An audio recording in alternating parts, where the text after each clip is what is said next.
What's going on, guys? My name is Joey Speaks, and this is Everyday People, the podcast.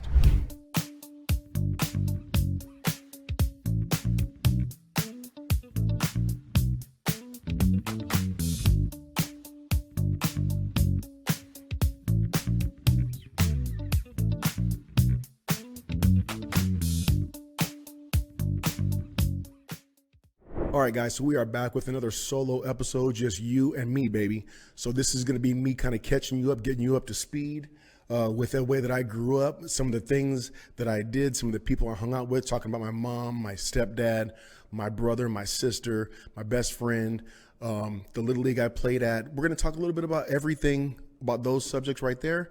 Maybe a little more, maybe a little less, but we'll see. Here we go. All right. So first, I told you guys before, I was born in the Bronx, New York. I came out to California when I was 2 years old. I was a little guy. And when I was about 5, I think we moved out to Riverside when we first came out here from New York. And we ended up going to Sun Valley, 12522 Roscoe Boulevard. We started off in number 2. We moved to number 3. Then we ended up at number 23. So let me backtrack a little bit. So my mom, my mother, and you may hear me call my mom, my ma, whatever. But she's from the Bronx, just like I'm from the Bronx. So my sister and I were both born in New York, in the Bronx, New York. My brother was born out here in California. And so when my mom came out here from New York, we moved out to Riverside, I think, with my Aunt Sally. And we stayed out there for a couple of years. And then we ended up moving out to Sun Valley, out in the valley. So we ended up at 12522 Roscoe Boulevard. And I was still a little guy, and it was an interesting building. It was a really cool building because there were 23 units, and there were always kids who lived in the building. So that was like a really, really cool thing for me, my brother, and my sister. My sister is 3 years older than I am, and my brother is 5 years younger than I am. Interesting. So my brother and sister have the same exact birthday, December 16th, but 8 years apart. Right? Crazy, right? So me and my mom, my brother, and my sister, we moved out to Sun Valley. We're in Sun Valley right across the street from Poly High School, and we'll be talking about Poly High School in a little while. But let's get back to my mom. And so I'm going to talk about my mom and my dad, my stepdad, Big Earl. So my mom, so let me talk about them together at first and kind of just give you an idea of what it was like for me growing up with my mom and Earl. So my mom and Earl were, our house was kind of like I don't want to say a flop house because that kind of makes it sound like negative, but like if you needed a place to stay, you could stay at our house. We had so many different people who lived with us at one time or another. I mean, it was like, my mom and Earl were always willing to help somebody, always looking to help somebody. And it was strange that, like my sister had a couple of friends who lived with us for a little while. I had a couple of friends who lived with us for a little while. And this is when we were young too, like we were, teenagers and stuff. And my brother had a couple of friends living with us for a while. And, but my mom and Earl were always like, hey, like if someone needs something and we got something, like they got it, so that's number one. My mom and Earl were just like so giving and so like, they just wanted to make sure that people were good. And, that's kind of like the setup for the type of people who they are. Like I told you before, my mom's from New York. And so she has not lived in New York for 52 years. But if you heard her talk today, you would think she just got off the plane from the Bronx just now for the first time. I mean, she has the thickest, deepest, she's so New York. I mean, like she is so New York. So I'm playing a doubleheader, right? And I think that the doubleheader started maybe like at 7 o'clock at night. And I think we're out at Cal State LA, I think. And so it's cold, it's raining, and the next thing you know, it's like midnight. I mean, we're playing these 2 long, drawn-out games, and so it's raining, and the rain picks up as the night goes on, and I'm out in center field, right? And I look up in the stands, and I only see one person. And it was my mom. My mom, that is exactly who my mom is. Like, she supported me. She was there for me. She did everything for me that you possibly could to help me get to where I was at. And so, like, that was like such like a moment in time for me. I'm sitting out in center field. I'm really not paying attention, but I look up and I just realized like the only people who were at the game were the players and my mom. And it just like, it really hit me, like it was just like, like I said, it was like just one of those little moments in time where I was like that's my mom. Like she just loves me to death. Like she wanted me to succeed, and she wanted to be there for everything that I did, wanted to support me for everything that I did. And like, that is a perfect example of who my mom is. When my mom and Earl got together, I was about 10 years old. My brother was 5 and my sister was 13. And he came into our lives when I was 10. And he was the biggest person I had ever seen. Earl's arms were so big. I mean, I just remember thinking to myself, like, he's like a monster. Like he was just huge, little itty bitty waist, big legs. Like he was just he played running back in football. He was just a big bruiser looking type guy. Nicest guy you'll ever meet, but like he big, intimidating looking guy. So Earl, when he first came into our lives, he gets with my mom and she has these 3 kids. Like I said, 5, 10, and 13. Those are some crazy ages for somebody to come into someone else's life and, be a stepdad. And, Earl came in and he has been a great dad to us from that point up until today. Earl, he took on a lot of responsibility. He was just a really, really good guy who supported us, who was down for us, who loved us to this day. With my nieces and my nephews, everything. Like Earl has been, like, blood or not, like Earl is my dad, and he is he's a real one. He's a real one. So my mom and Earl got together, like I said, when I was 10. So let me tell you a quick little story, a couple little stories about Earl. So when we were young, we used to play basketball a lot, right? We used to shoot hoop. I've told you guys this before. I played baseball, I played football, but I probably played more playground basketball than anything.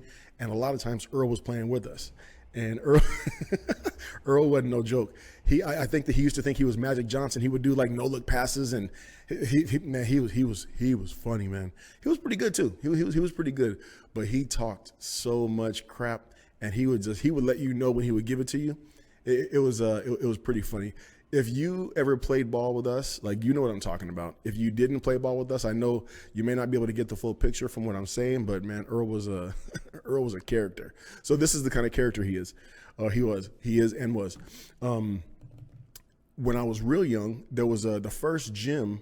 No, maybe not the first gym, but the second gym. There was a gym called Rocky's Racket World. It was a workout gym, but it also had maybe like 12, 15 racquetball courts, and that was like the big thing around our house. And so we got a membership at Rocky's Racket World. And so if you were going to Rocky's, you were cool, right? So everyone started playing racquetball. And so when Earl started playing racquetball, the worst thing is he got good. Oh, man. He got good. He would just beat us. He would beat me for sure. And but he used to wear those Kareem Abdul-Jabbar goggles. And like, and Earl had a Jerry curl at the time. Oh, man, I wish you could have saw Earl when we were playing racquetball. Oh, he was comedy. Earl was just an athlete. He loved playing sports. So it was lucky for us, especially me and my brother, that Earl was so athletic when he came into our lives. He really taught us a lot, really showed us a lot. And he was just real supportive and just kind of, he stepped in and he's been a great dad ever since. So, and so Earl grew up in LA, but then I think that he also was in Oklahoma for a little while with some of his family. And that's what actually ended up bringing them out there right now, because my entire family lives in Oklahoma. So I think that he has some relatives that are still out there, but I think he used to go back and forth between LA and Oklahoma. So yeah, Earl was Earl was funny, man. Earl was funny. So I'm going to talk to you about like just the way that we were at our house. So at my house, I wish that you guys could have been a fly on the wall in my house, because every single day we talked baseball. Me and my mom and Earl, we talk baseball every single day. We talk football too. We talk basketball too, because we're like the Lakers. And so I can't claim that I'm a Laker fan, but I do like the Lakers. I love Kobe. But Earl was a Laker fan, and so I watched the Lakers growing up. I love Magic too. But so we talk baseball all the time. Every day we would talk about my games. We talk about Adam's games. We talk about, like the big league games. We talk about the Dodgers. Like it was just baseball constantly. And we would be able to talk about games and innings and pitches and what the count was when this and this happened. Like it was the way that we were. It was one of my favorite things about growing up. Like we would just sit on the couch and just talk baseball, just talk sports. And so it was really cool. It was really cool. At our house, Scarface, the movie Scarface was a big deal. The movie A Bronx Tale was a big deal. And so when I tell you that we watched Scarface or A Bronx Tale every day, we watched Scarface and A Bronx Tale every day. I mean, all the time. It was just on. Even if we weren't even watching, it was just on in the background. It was like background noise. So my mom said that A Bronx Tale, she loves De Niro. We all love De Niro, right? Who doesn't love De Niro? But Chaz Palminteri was great in that also. But she said that this was the movie that really kind of captured the way that the Bronx was the most. That she felt it was the best movie that really captured the way that she grew up, sitting on the stoop in the front, and just like all if you've never seen the movie A Bronx Tale, check it out. It's a good movie. So yeah, that was just like our personality, our family's personalities. Like we just used to do the things that we like to do is what we did. We just did it. We watched the same kind of movie. We talked about the same stuff. Like it was just kind of who we were, and it was kind of cool. It was kind of cool. So my mom, she worked at I think she worked at Union Bank for a long time. She worked at Union Bank, and then she ended up working at my high school. Thank God she didn't start working at my high school until I graduated, because that would have been terrible. Because she worked in the dean's office. And I had graduated in '87. I think that she started. I think she started there I think she started in '88. Because if she was there when I was there, my life would have been miserable, miserable. So my mom worked at Union Bank, and she worked at Poly for a long time. Earl, he had over the course of the years, like those times that he was working 2-3 jobs just to make sure that we were good. One time he worked at a Bugle Boy. Anyone remember Bugle Boy? And Bugle Boy was a clothing brand back then. I don't even know if it's still around. Maybe not, whatever. But so Bugle Boy used to have a whole bunch of zippers in their clothes. And so he was working there, so they gave him a good discount. So he brought a whole bunch of clothes home for us, for me. And everything that I had was Bugle Boy now. And I had like a zipper on my sleeve, a zipper on my thigh. It was just, yeah, crazy. But Earl, he literally did whatever it took to make sure that we were all good. Back then, obviously, things were different. Things were much less expensive, but, a family of 5, still, both of my mom and Earl made sure they took care of business, that we always had everything that we needed. We were not poor, but we were not, we were not well off by any stretch, but they always made sure that we had everything that we needed. And it was, I had a good childhood growing up. I'm really lucky. There's a lot of things that I remember that make me feel good about the way that I grew up. And my mom and Earl are a big, big part of that. So that's my mom and Earl. So let's, and I'll come back to them a little bit too. So let's talk about my brother and my sister. So my sister, her name is Kathy. She's 3 years older than me. And I always felt like she was much older than me, much more older than me than just 3 years, just because like her friends, like I feel like they were all so much older. They were doing different stuff that I was doing. And, there was a big separation with our age, but I think just like maybe because of my maturity, that I feel like her friends were always older, so like, and her friends all her friends were cool and everything. My sister was real popular. And I remember when I was in the time that we were in school together, I was in 7th grade. She was in 9th grade. And at Byrd, if you went to Byrd, you'll remember this, there was a 9th grade court. I'd imagine that everyone has some kind of version of a 9th grade court where only the 9th graders can go on the court. And so when I was in school, junior high for us, or middle school for you guys, or for whoever, for us, junior high was 7th, 8th, and 9th grade, and then high school was 10th, 11th, and 12th grade. So when you were in 9th grade, you had the 9th grade court, right? You can go on, you can do whatever.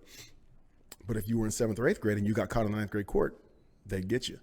So I don't know why my dumb ass was walking across the 9th grade court, and a couple 9th graders saw me and they started chasing me.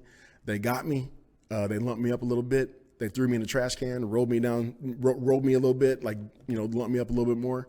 And so I was like, And so I told my sister about it later on, and she made sure that didn't happen anymore. Thank God. I got lumped up. But yeah, I don't know why I was on the ninth grade court in the first place, but it was my fault. I got what I deserved, right?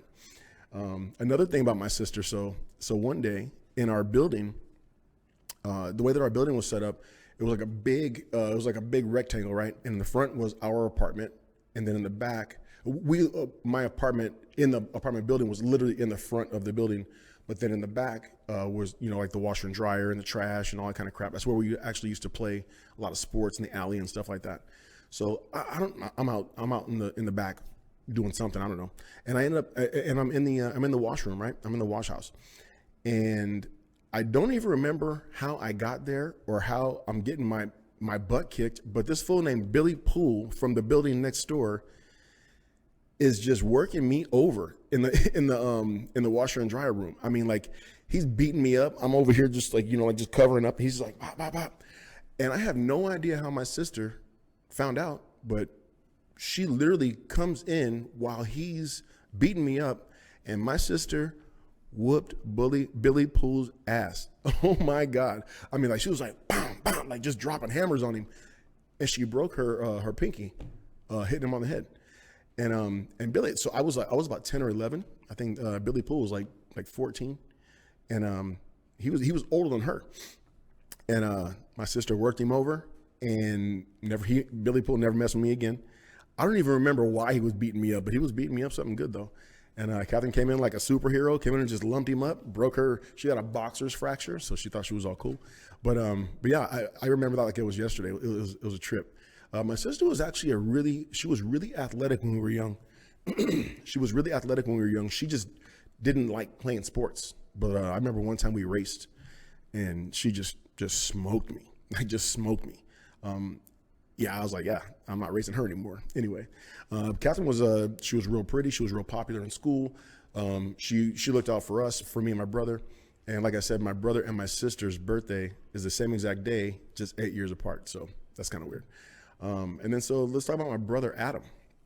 So my brother Adam is probably the coolest, chill guy that you'll ever meet. If you don't like Adam, chances are you should probably look at yourself. Adam is so cool. He's so like, he just doesn't want to hassle him, man. Like, he's just not that type of guy. He's just, I mean, he'll do what he has to do if he has to do it, but he's just such a relaxed personality type guy, where he and I are almost the exact opposite, where I was like really like high strung as a kid, and like I was really aggressive and like, and Adam was just the exact opposite. Adam was a really good athlete too. Really good athlete. I thought that he really could have been a ball player. I really, really thought he could have been a ball player. I don't think that as he got older, I don't think that he liked practice. I know that he loved to play, especially like, the pickup games we would do, but like the organized part of sports, I don't think that he necessarily loved. I really do think he could have been a great baseball player. He could hit. I mean, he raked. He could have been a good football player also. He's real quick. And so as a baseball player, he hit right-handed, but he threw left-handed, which is actually kind of odd. A lot of guys are the opposite. But anyway, so yeah, but he was a really good athlete. Could have been. I thought he really could have been something. But yeah, I just don't think he liked practice. I don't think he loved practice. I was really lucky. I actually loved going to practice, and I think that is one of the things that actually helped me, become what I became, because a lot of kids didn't like practice, and I did. So anyway, so my like I said, my brother is like the coolest, chillest guy that you'll ever meet. And he's been a great little brother to have. Obviously we're older now, so it's weird to call him my little brother, even though he's my younger brother. Good guy, real good guy. Everybody, my mom, Earl, Catherine, Adam, they all live in Oklahoma. So when I go visit my mom, like if I'm ever, like if I ever post anything on Facebook or Instagram, I'm going to visit my mom, it's me going to visit everybody, because I'm the only one left in California for my family. So it's actually kind of cool. I get to see them. Me going out there is much easier than them each coming out here separately. So yeah, that's how that goes. All right. So that's a little bit about Catherine and Adam. And I actually call my sister Kat a lot of times. So if you hear me say Kat, I'm talking about Catherine. let's talk about my best friend growing up. And my mom, my dad, Adam, Cav, everyone's going to come back into play here in a little while. But yeah, so let's talk about my best friend growing up. So David Petter, this guy, we became friends when we started playing baseball at San Val. He's a year older than I am, but we were in the same grade. I think my mom started me early. I actually should have graduated in 1988, but I graduated in 87 because I started early. My birthday's November, so I could have stayed back or I could have went up, whatever. So David and I met when we were playing Little League baseball at San Val. And from the time that we started hanging out, like we just immediately, just instantly clicked. Like we were just aces. I was either at his house, he was at my house. I was spending the night at his house, he was spending the night at my house. Like we were just always together, like always together. And it was really cool. So it was a trip because we were together so much. So this one particular summer, I think that he just lived in my house for the summer. I think he came to spend the night one night and just didn't go home. And we would go to his house, you know, like during the day for whatever reason, but we had a pool in our building, so we would go swimming all the time. And so this one summer, we watched Scarface every single day, all day. And when we weren't watching Scarface, we were outside swimming. But when we were in the house, we would eat banquet chicken with blue cheese and top ramen. That was like, I don't even remember how old we were, but like that was our summer. Literally, I just told you everything we did. We went swimming, we watched Scarface, we ate banquet chicken with blue cheese and top ramen. It was the greatest summer ever. And so we would sleep on the couch. We would just watch TV all night. It was awesome. So David and I are still great friends to this day. He doesn't live out here anymore, so we don't see each other nearly as much. But David and I have been best friends since we were like 10, 11 years old. And you know, he played ball, I played ball, and then when he got into high school, he started wrestling. But when we got into high school, I went to a different school. He actually went to a different school too, because for both of us, Poly was our home high school. He ended up going to North Hollywood, which is Poly's rival, and I went to Granada Hills, which is just in a different district. So yeah, man, David was a character, man. David was a character, and if you know David, you know David, and he was literally just another part of our family. He would just walk into the house, come get something to eat, like just do whatever, you know. And he was my ace. He was my ace. And so even when I first started playing ball for the Giants, he came out to visit me and stayed with me one time. And so I was in instruction league in Arizona one time, and I think I was out there for about a month and a half, maybe 2 months, maybe a week or two in. He just flew in, came, stayed. We hung out. We ended up buying a BB gun. Don't ask me why. We ended up buying a BB gun, and we shot the entire apartment up. And I had to pay a whole bunch of money when I left the place. But we were just knucklehead kids, just hanging out, and lucky enough to do the things that we did. And David has become a really, really successful guy now. And I'm so happy for where he's at and what he's doing. But yeah, so David Petter was my best friend then, still my best friend now. We just don't see each other nearly as much. But yeah, that's David. And so like I told you before, we met at San Val, which is our Little League. And so if you grew up around Sun Valley, you played baseball, San Val was your Little League. And there was a couple of other little leagues that were around. I'm not sure. So Danny Gill's a guy who I'm going to talk about either in this episode or in a following episode. But he didn't play at San Val with us, but he played maybe at Van Nuys Sherman Oaks, or I'm not even sure where he played at, but there was a couple of different little leagues around. So at San Val, so I want to talk about this place because it's a very, very important place, place for me in my time, in my life. So if you played at San Val, you played against some really, really good players. I mean, some really good players. There were some great coaches. And, you know, back when I was growing up, you know, it was the type of, you know, like you could just ride your bike to the field, you know, like you get your bat, you put your glove on your bat, you hold the handlebars with one hand, or no hands if you can ride with no hands. You hold your bat and your glove and you get up to the field and you have practice, or you go hang out and do whatever. And San Val was just, I really think there was so many great players who played there. So before I even talk about some of the players, I want to talk to you about a couple of the coaches. So first, my stepdad Earl, he ended up coaching. When I was 11 years old. When I was in majors, he ended up coaching the Dodgers. So I ended up playing for him for 2 years, which is a whole nother podcast unto itself when he was coaching the Dodgers, because that was comedy. But so I've already talked about Earl a little bit, and I'll talk about him in baseball a little bit too later. So I want to talk to you about a guy named Larry Leverage, another guy named Lester Riley, another guy named Mr. Mayhatz. These guys were coaches at Sam Val, and they were like just baseball guys, just baseball men. You know, like you can go up to them at any time and say, hey, you know, like, what do you think about this pitch? Or what do you think about, you know, when I do a ground ball like this? Like, they would just talk baseball with you anytime, and they were just good men. You know, like if you needed to be dropped off after practice, if you needed to be picked up to come to practice, like they would come get you. Like it was that type of environment at Sam Val.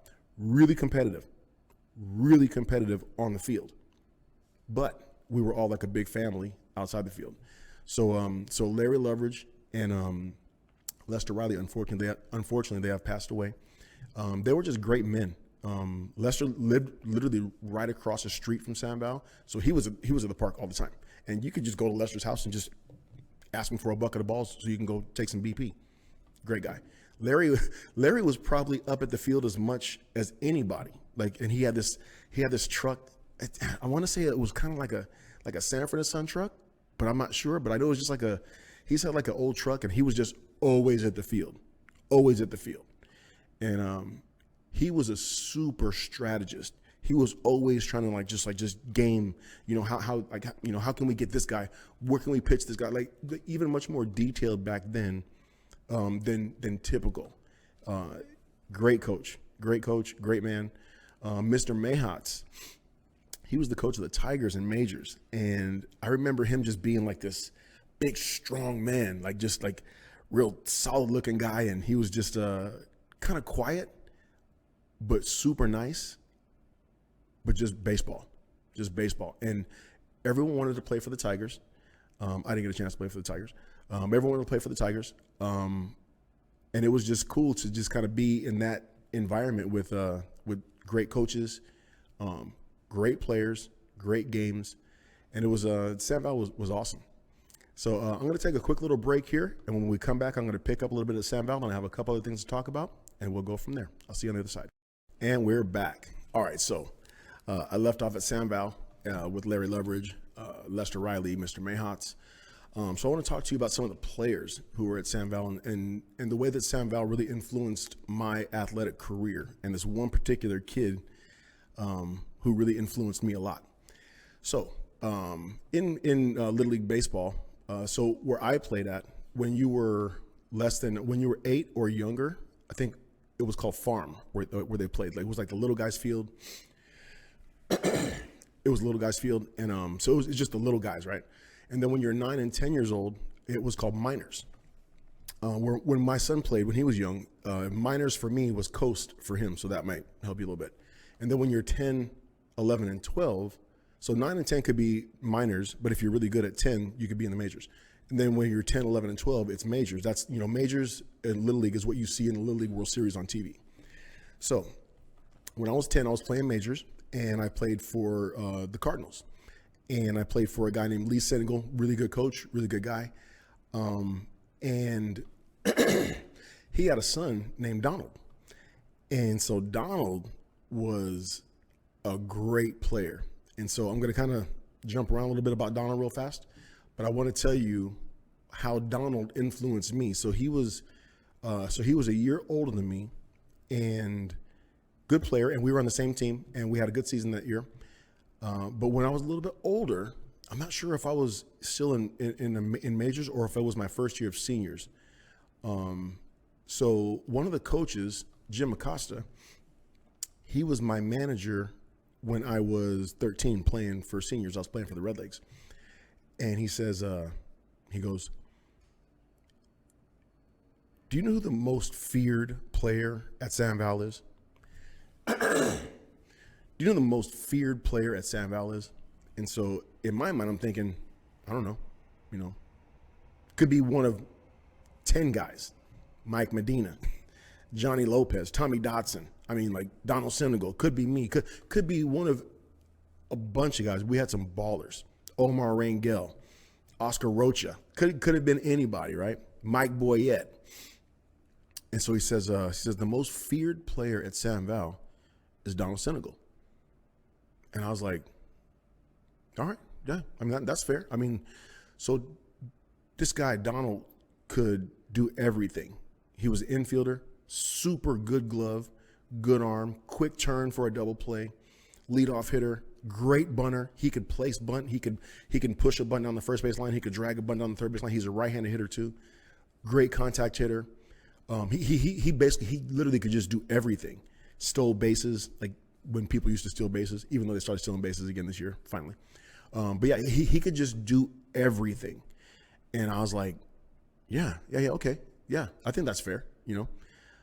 But it made me feel some kind of way because I was a good player and I wanted to be the most feared player. And I never thought about it until he actually brought it up. And so Coach Acosta brought it up. And I think it was the word feared that really hit me the most, you know, because you could be a great player. You could be the most valuable player. You could be the most inspirational player. But like when you're the most feared player, that means that every time that you play against that guy, like you're thinking about him. And when you played against the Cardinals, when Don was in majors, or if you played against the Astros and he was in seniors, like if you didn't deal with Donald, like you couldn't beat them. He was just that good. And so I remembered that to this day. And for me, I always wanted to be that guy. I always wanted for someone to say, yeah, Joey Speaks is the most feared player at Sam Val. And obviously this is when I was young. We were young too. But the reality was like, so I was really competitive, obviously. And I had nothing against Donald at all. Nothing against Donald at all. But I had never been asked a question like that. And I never been, you know, and like I said, the word feared is what really kind of really got me. And so I was like, all right. He is, because he was. Donald, he was. And I was good. I was real good. There was, like I said, there's a guy named Johnny Lopez, great pitcher, used to throw heat, used to rake. Mike Medina was a baller. Adam, my brother, was a baller. Frankie was like there were so many guys who were really, really, really good players. But yeah, like I thought it was fair that Donald was the most feared. And so as I, you know, played Little League more and got into high school and started playing American Legion and then got into high school, I remembered that that drove me. Like it drove me to want to be that. I wanted for people to think that, oh yeah, Joey's the most feared player. And no one else knew I was having this conversation in my head except for me, but unfortunately you'll get to know me. That's kind of the way that I am. And it was a really cool thing for me because Donald and I ended up being like best of friends in high school. Like, I mean, like we were tight. We were super tight. And I mean, we're still tight to this day. And it was never any animosity. I never felt any kind of way about Donald. I felt some kind of way about it not being me. And so I think that was one of the big things for me that really pushed me to work harder and to get better and to work on my weaknesses and stuff, you know. So it was such a blessing in disguise that Coach Acosta asked me that. And I have no idea where the hell that came from. I have no idea why he even asked me that. But it was a good thing that he did because it stuck with me. And it made me want to be better than what I was, that's for sure. And then so Donald, like I'm telling you, man, I know, like, especially this is years ago, 30 years ago, 40 years ago.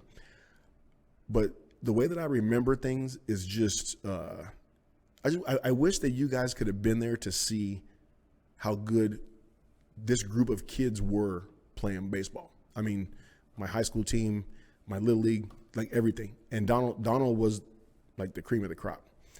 So so I wanted to make sure that I talked about Donald because he literally inspired me to try to be as good as I could be. And he had no idea that was happening though. That's the funny thing.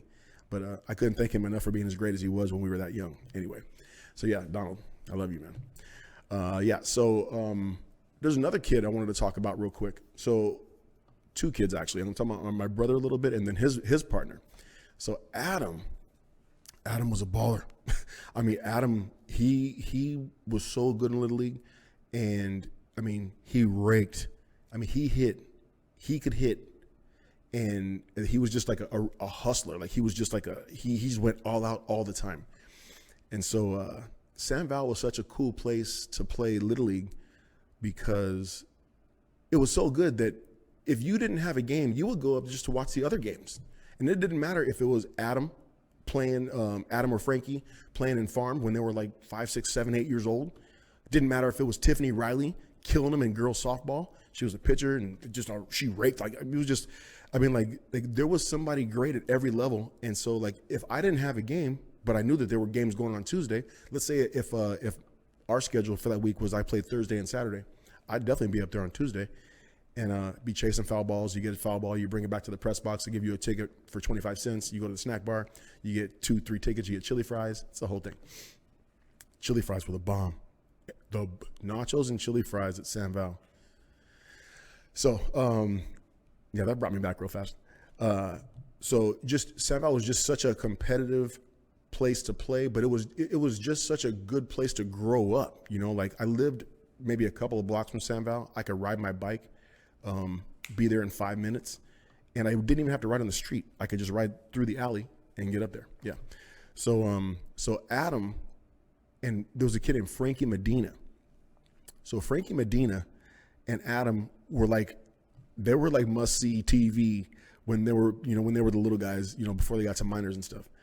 And obviously when they got older too, but like when they were little, like we used to go to their games. And I mean, like they never disappointed. I mean, like they raked, they were stealing bases, head first sliding, like diving catches, throwing people out. It was awesome.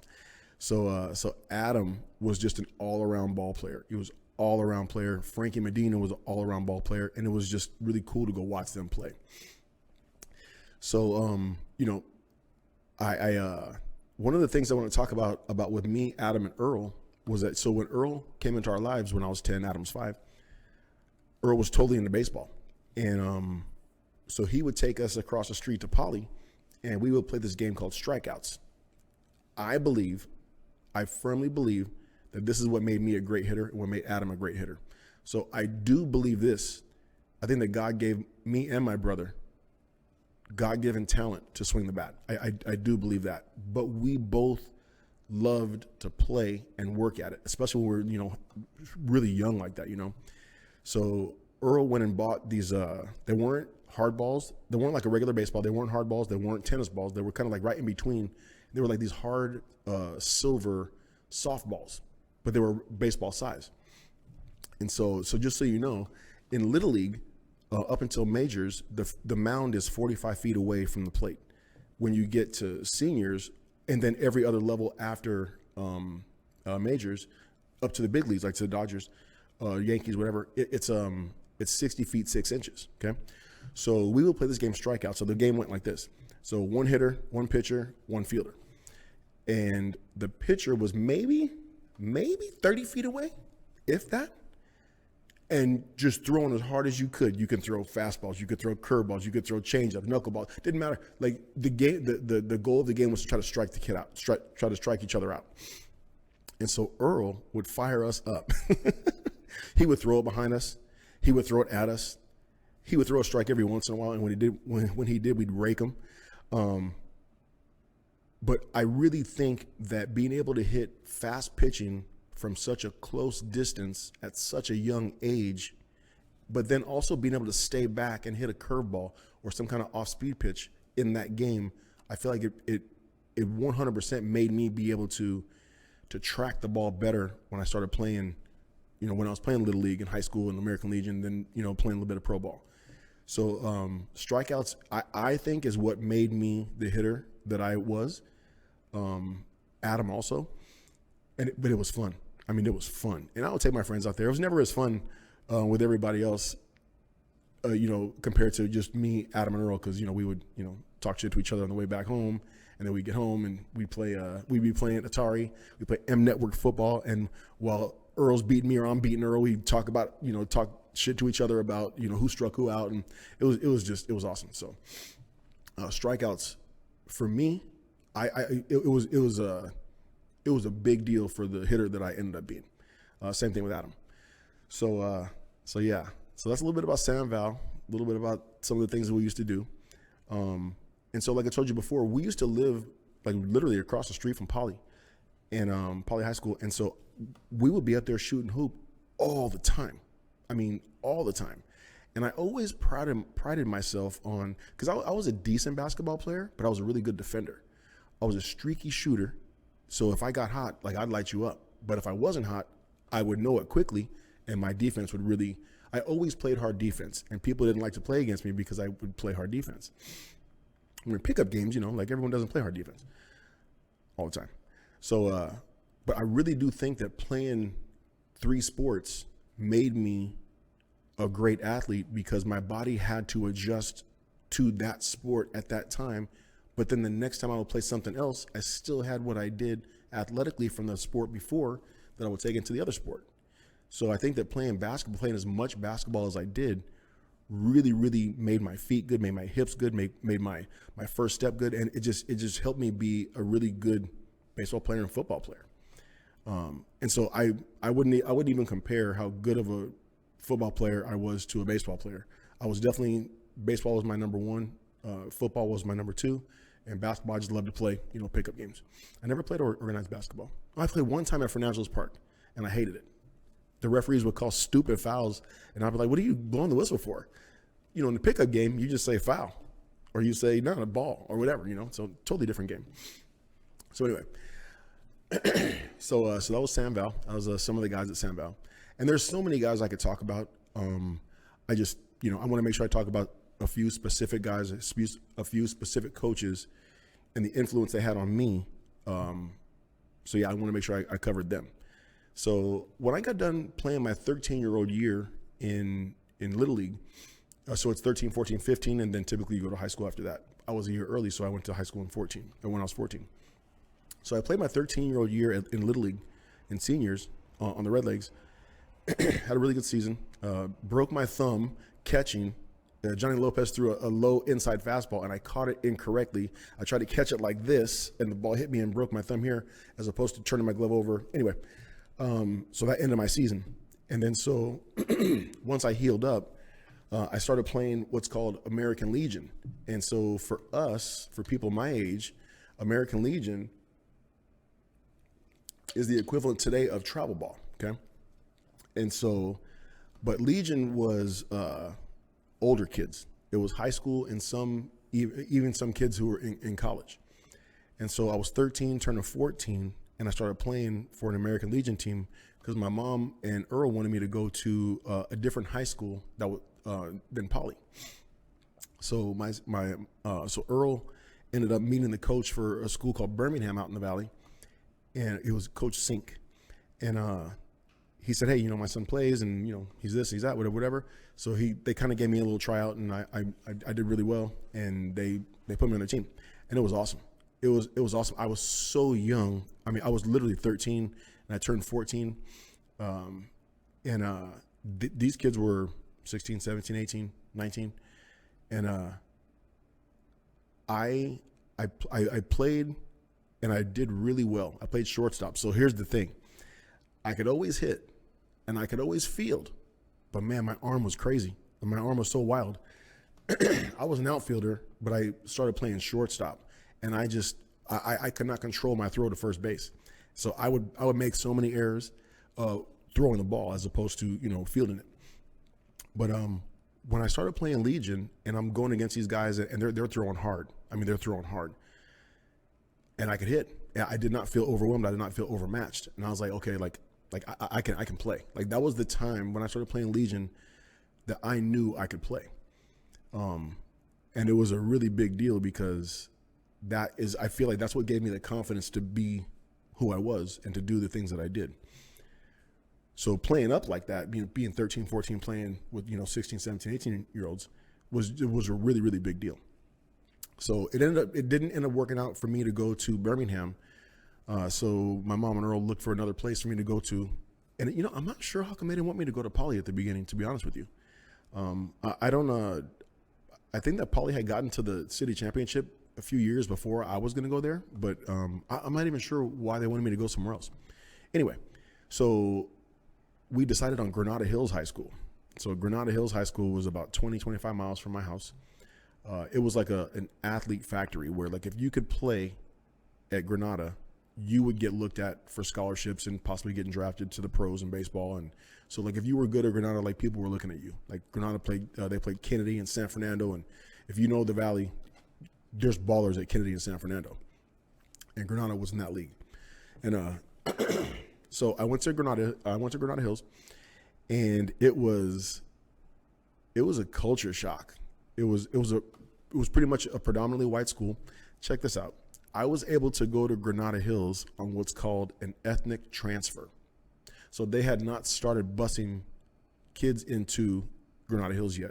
So before they did that, they allowed, they allowed a couple of black kids who could transfer in from a different district to be able to go to the school on an ethnic transfer. So I got there on an ethnic transfer. Funny thing is that they ended up busing kids in my 10th grade year. But when my mom signed me up to go to Granada, at that time they hadn't done it yet. So Granada Hills was a really interesting place, man. It was I actually made a lot of good friends. It was just different to me, and not even what color people were. It was like a different environment, But I learned a lot playing at Granada Hills. There was a lot of great athletes, and I feel like they went about things not better than the people who I grew up with, but different, And so that was really interesting to me. There's one guy in particular. His name is Dean Yoshitani. Really good guy. He befriended me early on, and so like I lived so far away that for football, everyone could go home and then just come back, by a certain time so we could have lunch and then, play our game. But I lived so far, I couldn't go home. So he let me go to his house and we hung out and all that kind of stuff.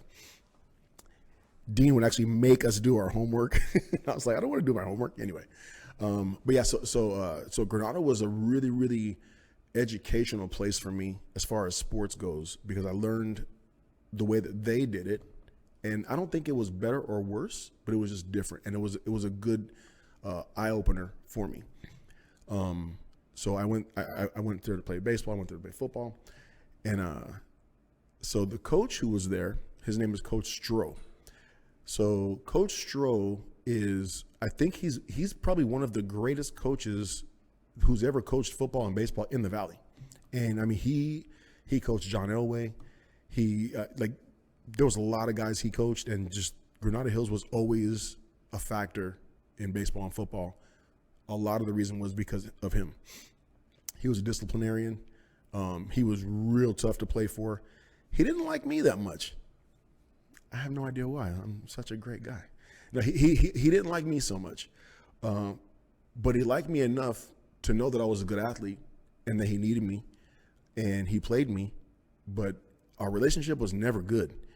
And I don't say this to talk bad about Coach Stroh, because that's not what this is about. I'm just being honest. I'm telling you my truth. I learned so much from Coach Stroh. He was hard on us. He was really hard on us. He was hard on me.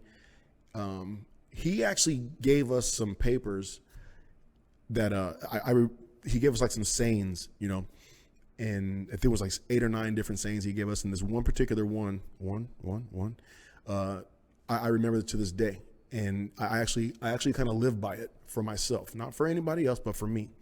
And the saying goes like this: an excuse is the mark of a failure. I don't hold other people to that, but I do hold myself to that. So if I have made an excuse, chances are, Joey, you have failed at something.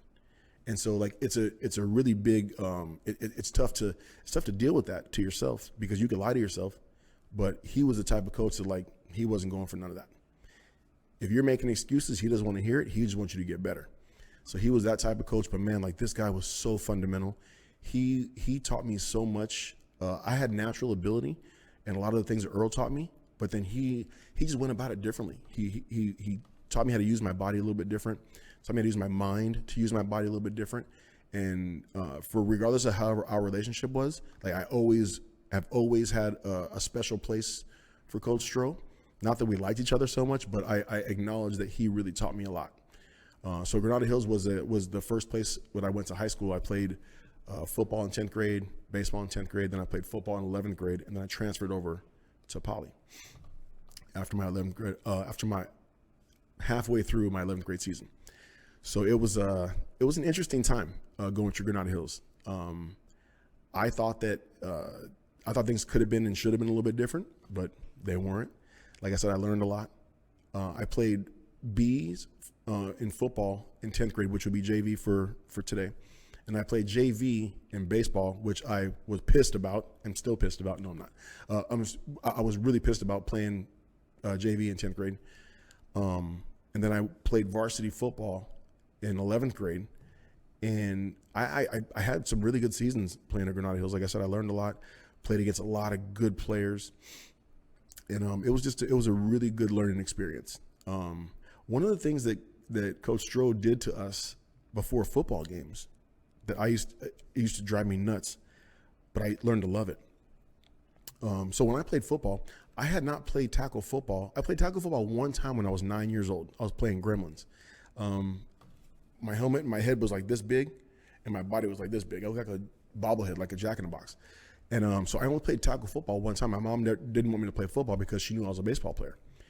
So I didn't play tackle again until 10th grade, and I was afraid to hit. I was good, had good feet, I was quick, I was all that kind of stuff, but I was not aggressive. So I was afraid. I was afraid playing football. And before the games, we would have lunch, and then he'd give us our, chalk talk, and then he'd give us a pep talk, and then when we were, dressed, ready to go out to the field, for 15 minutes, he would lay us down in the gym. Everyone lay on your back. He would turn the lights off, and no one could make a sound. I don't think it was 15 minutes. It was maybe like 10 minutes or something like that. But man, those were the longest 10 minutes of my life. All the things that I could just imagine going wrong, like, oh, I'm going to get burnt. I'm going to miss a tackle. I'm going to this. He's going to take me out. Like all these things like would just go through my mind. And then the fear of hitting somebody or getting hit or whatever, just like, ah.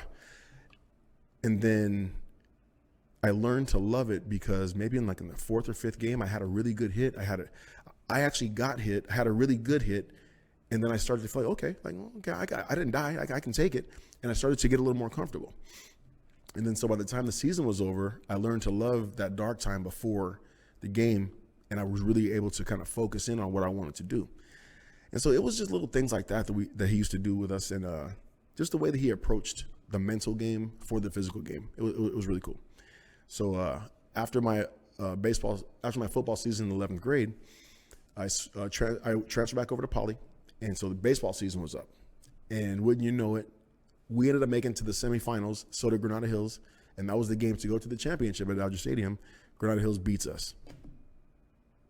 They ended up playing Grant, who was in our league, losing to Grant. Maybe a guy you may have heard of, Rodney Beck, was all-world pitcher for Grant. And Grant beat Granada Hills in the championship game at Dodger Stadium my 11th grade year. So that was kind of cool for me, but I wish it would have been us. But yeah, so it was just interesting how we ended up playing Granada to get to the championship. So yeah, so then I started baseball in 11th grade at Poly, and then had summer, and then went back into football season, and then baseball again. And so this football season, I was not a quarterback. I was not a quarterback. I was a receiver, and I was a safety or a corner. But I was playing catch with somebody at practice one day, and so Donald Senegal was our quarterback, but he was our best running back also. We had another running back named Glenn Witzel, great runner also. I forgot his yards per carry, but I think they were pretty high. Yeah, we got to check that, Glenn. We got to check that. But yeah, so Donald was the quarterback, but he was a great running back. So when Coach Kennedy saw that I could throw, he had me play quarterback. I didn't want to. I did, whatever. I played safety and I played quarterback. And I was good. I was all right. I had a really strong arm. I could throw it real far. I could throw it real fast. But I always wanted to throw it deep. And so I led the league for the first 3 or 4 games in yardage and touchdowns and all kind of stuff. But then the league caught up to me. They're like, yeah, this fool's just going to throw it deep. So just play back. And he's not going to adjust. And I never did. And we were pretty good. I was better than I'm acting right now, but like I was never really, really good as a quarterback in high school. I was pretty good, but could have been better. I ended up being a pretty good safety, though. I finally wanted to hit people. I missed a lot, but I actually wanted to hit people, and it was I got really aggressive. And yeah, it was fun. So my football season at Poly was fun, but it was the baseball season my senior year is when we ended up going to Dodger Stadium, and I played on a great team. I mean, a great team. We had Rodrigo Fuentes as our catcher. He was gunning people out. He probably hit like 400. We had our ace pitchers, Greg Nealon and Nick Limberopoulos. They were just money. We had Ali Aguilar at third base. We had Danny Gill, all everything, shortstop. We had Donald Senegal at second base. We had Hans Hecking at first base. He was like 6'3", 6'4". He made everything look easy because he was a Hoover over at first base. We had Louis Torres in right field. He was just a natural hitter. I mean, he just raked. Had me in center field. You had Billy Chavez in left field. Our team was just like a murderer's row from top. There was not an easy out. We were just a tough team to deal with. And it was really cool playing at Poly because we hung out so much. Like, we were such good friends that playing ball was just something that we all did. We literally hung out that much. And we ended up getting to the championship game at Dodger Stadium. I think we lost maybe 2 or 3 games that season. And so I'm going to tell you about one of the games against Silmar. But our season was a great season. Ended up losing to Canoga Park 5-4. Great game. Came out of the wrong side, but it was a great game. So how much time do we have left? So I'm going to take another quick little break here, and we'll be right back. I'm going to pick up with Silmar, and I'm going to finish up with Poly, and then that'll be the end of the podcast. But then we'll carry on from there. I'll be right back. All right, and we're back. So I left off at Silmar and Alonzo Woodfin. So Alonzo Woodfin was a left-handed pitcher from Silmar. I want to say he was maybe 6'2", 6'3", big kid. And if you know anything about like big, tall pitchers in baseball, like think of Randy Johnson. I think he was like 6'10", 6'11". And by the time he would let go of the ball, I felt like Randy Johnson was like halfway down. He was halfway between the mound and home plate. Well, when Alonzo Woodfin pitched, he was the same way. Like, he was just real long, and he just had like really good extension on his arm.